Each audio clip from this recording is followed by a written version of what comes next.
nó nó cũng này xì sợ đó. Whoa, kinh nữa, sợ tao bé rồi nó à. See, good job, mommy.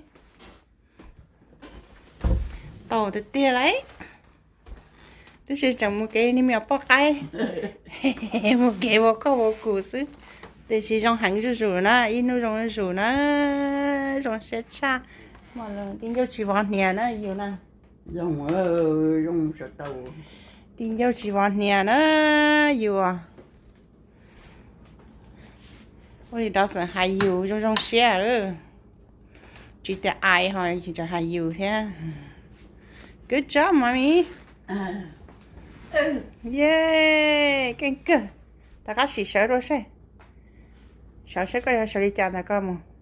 Nó phải sợ lại theo. Ê có ớt tê tổ khó có tổ này cơ mà. Ớt tê tí là bị nó. Tí là sẽ bị nó. Tí sẽ có sẽ tê tổ lò thế. Wow. Mất tụi bà nó là ba thế. Wow. Kinh cơ là nó. Thế gì mà lấy rau có chúng mất tụi to. Wow. Kinh nè. Good job, mommy. Yay. Good job, good job. Thôi rồi cô nè sợ tàu nè. Cô nè sợ tàu mà trong xe chắp lời nó. Khỏi nơi khỏi nhau chắp lời. Vậy cô nè ô tô kia rồi nè. Ok, đã cả là rồi đó. Má mạnh gì đó. Ô ba chữ châu đó, ba chữ sai xóa. Ô nó ba chữ bỏ rong cô nè sợ tàu. Cô nè chơi đi. Xa xa vậy sợ tàu thôi. Chả chỉ chắc cũng không nào gì nữa. Đó sẽ hơi ba chữ bố nữa sợ tàu nè. Rồi xe ô ba chữ cho của nhà sợ tàu nè. Giờ sợ tàu rồi mà. Ino tàu mình gì nè. Rồi sẽ chắp lên. Chỉ mà chỉ hai tàu nè. Có bao rong xe có sợ tàu mà. Của sợ tàu của nó sẽ cơ kìa. Sẽ trả nên là ô tàu yên.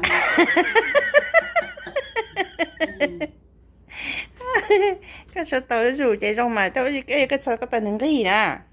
Nâng cái gì tàu nè trên nhà nè. Thế có lúc đó là có nó thả lên nó chỉ tàu nâng tàu thế chị. Có thể sợ tàu thế nào chỉ mua không mò mò có chỉ bao tiền mò là thế chỉ mày có lúc đó mò mò này. Nhà tàu Việt rồi tên thì chỉ tàu. Thế cho nó chỉ nhà hàng lo những chỗ nhà thế à? Cho nó cho nhà thế đó chị. Ủa tía sợ tàu tía tàu. Cái đó sẽ mua idea. Yeah, nó sẽ cha nè. Cô tía. Dù ít chút nín là dù mất tên dù mua lo. Sao quá sao lo. Lên đời ông cha nè. Ê cái phải dụ mới dụ đi cha nè. Dù lên đến nó nói ta lo mà. Ôi dô, lên đó sửa nè cha nè. Kinh cơ mà. Đi chút lâu nó mà sao sẽ trong bây giờ đi cô sao cho cô tôi một chiếc tàu kia cô yêu đi chạm mà cô nói chứ mà một cậu bỏ lòng ra cô đi mi nhọn ca lô.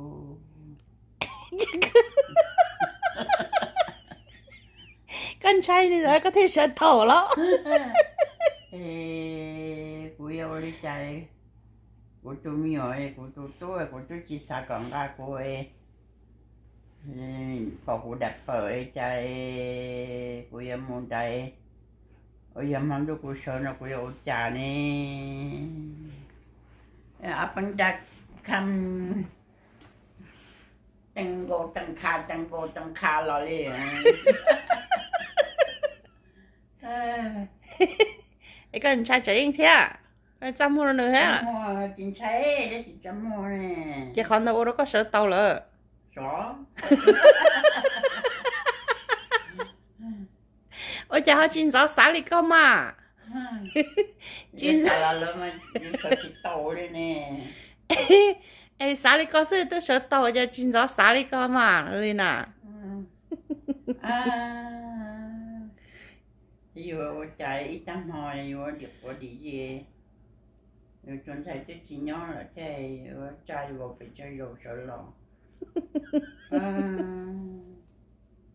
thì rồi lúc mai chơi rồi tiêu rồi chơi phải lại rồi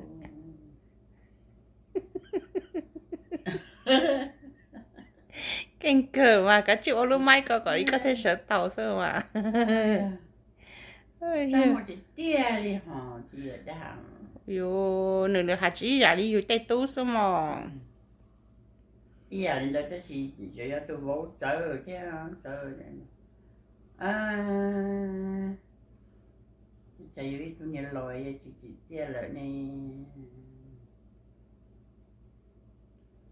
hay mua sẵn lo hay là giờ chị dùng này luôn cỡ là giờ dùng lúc này thì tao mình sẽ áp cái cỡ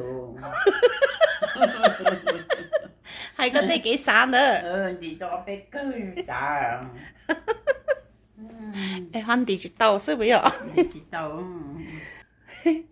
giờ nó đang tay kia nó sinh gió tay kia nó kiểu hồi giờ bóng mông sinh gió thế nào của nè sợ tàu đó của nè usually của nè cha của sợ lòng một cha gì cha có đấy xí mà tay kia nó cha của lấy sát tỏ lời lấy đi phan cha lời của nó tí tông của tí lông lò na ha cha bỏ đúng một rong bỏ nó đắt bỏ đúng một rong ở trong lúc khó trong rồi đó là của sa đầm ba đã chín hè giờ đã là giờ phân rong rồi đã chín hè đương nhiên em bỏ hồn dần so nó đời thế bỏ nó đắt khổ nó đúng lục lon tại sao đồ vậy cũng giờ bông sen thà cũng giờ sai thế nào vậy cũng giờ sớ chẳng là sâu nó hay ô chỉ bỏ của này rồi cho nên mua tàu là cha nó nói trong xe nó nói qua trong xe của này sợ tàu đó trong cái chuỗi dân lộ chị này sợ tàu là một hôm na vậy đừng cha sợ hôm na tàu đã là bự nữa cha chị bự như bây giờ chị cho rõ thế lo